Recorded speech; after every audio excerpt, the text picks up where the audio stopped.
Hello and welcome to a new edition of Africa Today. In this edition of our program, we will focus on Aswan Forum, and the CCCPA director said that Aswan Forum is a unique platform that reflects Egypt's keenness to support African cooperation and the continent's relations with development partners in order to strengthen the relationship between peace, security and sustainable development. More in the following report. Director of the Cairo International Center for Conflict Resolution, Peacekeeping and Peacebuilding (CCCPA) held a meeting with representatives of UN programs and organizations in Egypt regarding the third edition of the Aswan Forum for Sustainable Peace and Development. During the meeting, Abdel Latif reviewed the main features of the forum, which will be held in hybrid format, virtually and in person, from the 21st to the 22nd of June in Cairo, under the title Africa in an Era of Successive Risks and Climate Vulnerability, the continent's peaceful, resilient and sustainable paths. The CCPA director said that the Aswan Forum is a unique platform that reflects Egypt's keenness to support African cooperation and the continent's relations with development partners in order to strengthen the relationship between peace, security and sustainable development. Furthermore, he discussed the most prominent stations of the Aswan Forum during its first and second editions and the praise it received at the regional and international levels, where the UN Secretary General referred to it as one of the initiatives that contribute to strengthening conflict prevention and peace-building efforts. The meetings also reviewed the most important topics proposed to be discussed during the third edition, including strengthening cooperation to combat terrorism, overcoming the repercussions of the coronavirus pandemic, achieving food security, and pushing forward reconstruction and post-conflict development efforts. The director stressed the special importance of this year's edition, as it is an important milestone on the way to the 27th session of the Conference of the Parties to the United Nations Framework Convention on Climate Change COP27 that will be hosted by Egypt in Sharm el-Sheikh this November, which will highlight the implications of climate change on efforts to achieve peace and development in Africa.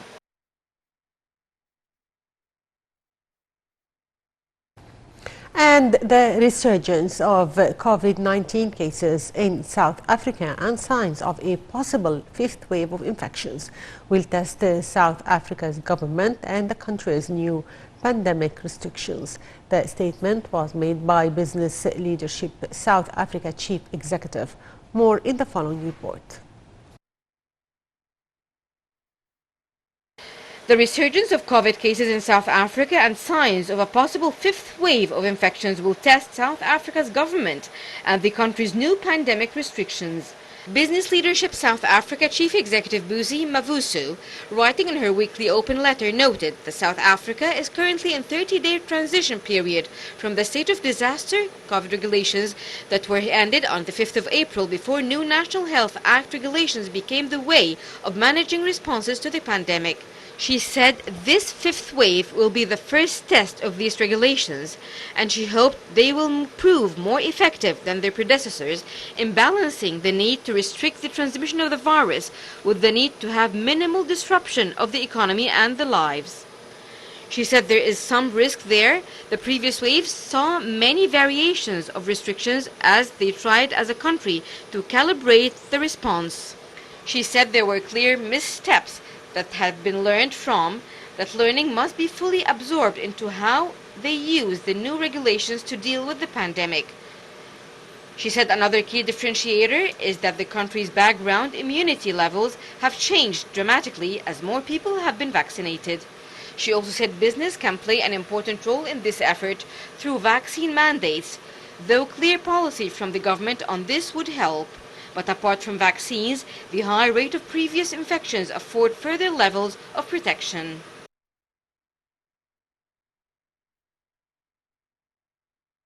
And to shed more light on the importance of the upcoming Aswan Forum for Sustainable Peace and Development, which is due to be held in June, we are joined over the phone by Dr. Mustafa Tammam. He is a professor of economics and political science. Good afternoon, sir. Good afternoon to you. So, sir, as I've just mentioned, that Aswan Forum for Sustainable Peace and Development is expected to be held in June. So, how is Egypt proceeding in the path of sustainable development? Well, Egypt took the lead in this arena, in this respect, Yes. since a long time ago. Yes. And certainly this was very important because certainly we are facing a lot of turbulence in not only in the Middle East or worldwide. You see. So this conference is quite important to highlight the importance of sustainable development and to have the worldwide community cooperate in order to reach these objectives. Yes. So, Dr. Mustafa, the forum is to be held under the title Africa in an Era of Successive Risks and Climate Vulnerability. How would you list risks facing development in Africa? How do you read this title? Certainly, the development in Africa is a high potential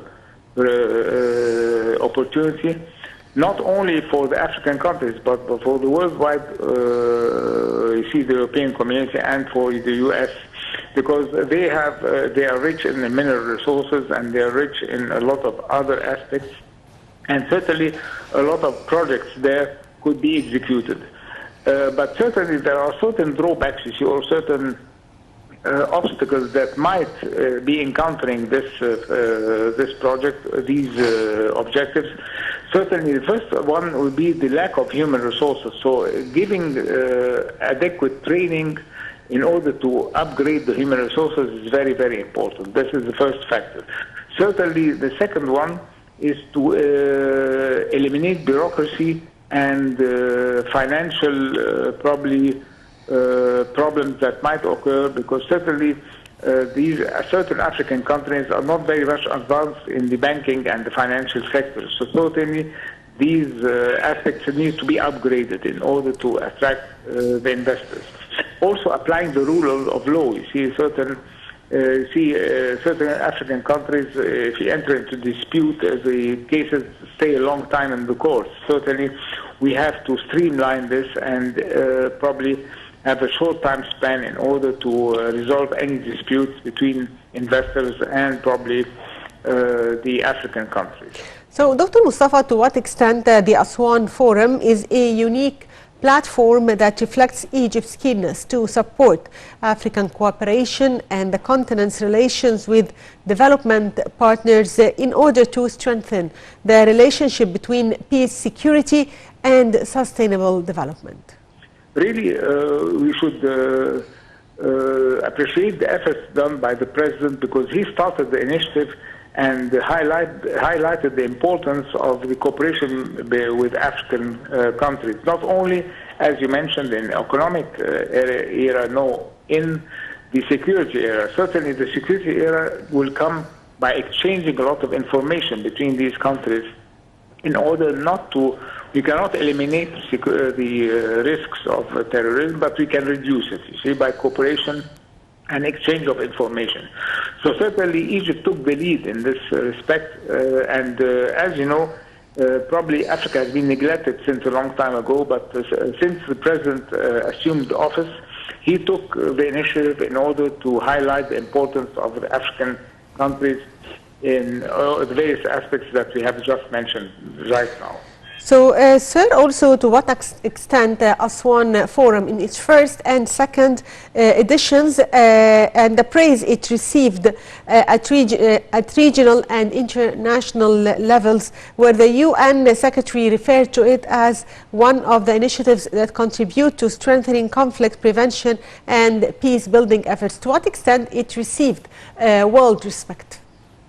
Certainly, it received a great respect, certainly, because a lot of countries and a lot of continents are going to give an image that Egypt is really the hub of peace, you see, and is taking all the initiative in order to restore peace and security, not only in the Middle East, but worldwide. You see, we have a lot of troubles regarding terrorism and regarding security, not only in the Middle East, but as I mentioned, worldwide. So certainly, this will reflect and give a positive image to the worldwide community that Egypt is taking these matters seriously. Yes. Also, sir, the most important topics proposed to be discussed during the third edition includes strengthening cooperation to combat terrorism, overcoming the repercussions of coronavirus pandemic, achieving food security, and pushing forward reconstruction and post-conflict development efforts. How do you read these topics? This is very important, certainly, and it's part of the development, the General Development Plan and Sustainable Development Plan. But certainly, there will be certain obstacles. What I want to highlight on is that we have to have a steering committee from various countries in order to eliminate any obstacles. But certainly, when we got to set an action plan to implement, we're going to face certain obstacles in the implementation phase. So certainly a steering committee there will be in order to eliminate any obstacles that might occur in the implementation phase. This is very, very important.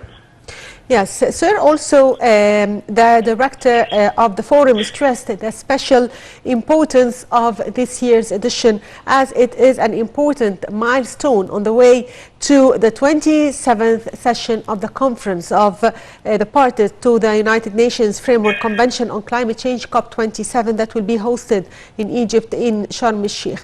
So this November, and also it will highlight the implication of climate change on efforts to achieve peace and development in Africa. So how do you see the timing of this conference as it will precede the COP27? Certainly, I'd like to highlight an important factor that sustainable development and climate changes and climate control and our conference, which will be held in Sharm el-Sheikh, are all interrelated, because you see, all these factors are very important in order to have a sustainable development program. So certainly highlighting the importance of climate change, which will take place in the Sharm el-Sheikh next meeting, will certainly be part of the sustainable development program.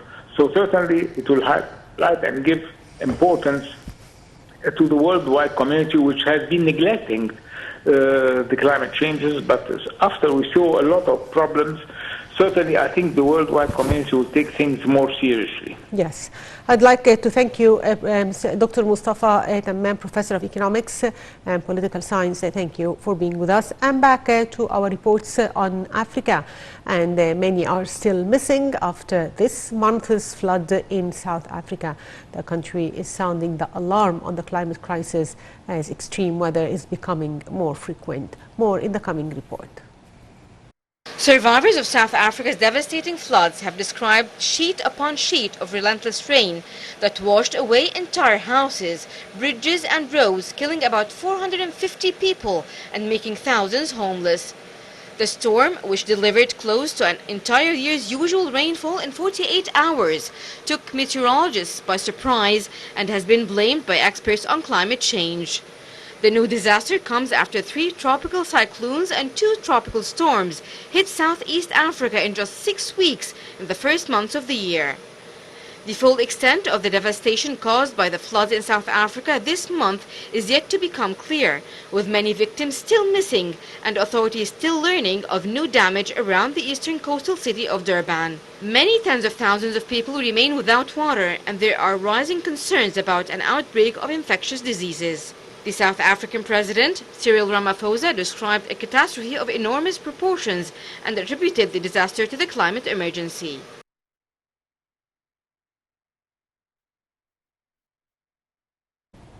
Well, dear viewers, by that we come to the end of today's edition of Africa Today. I'm Sheena Adil. Thank you for watching.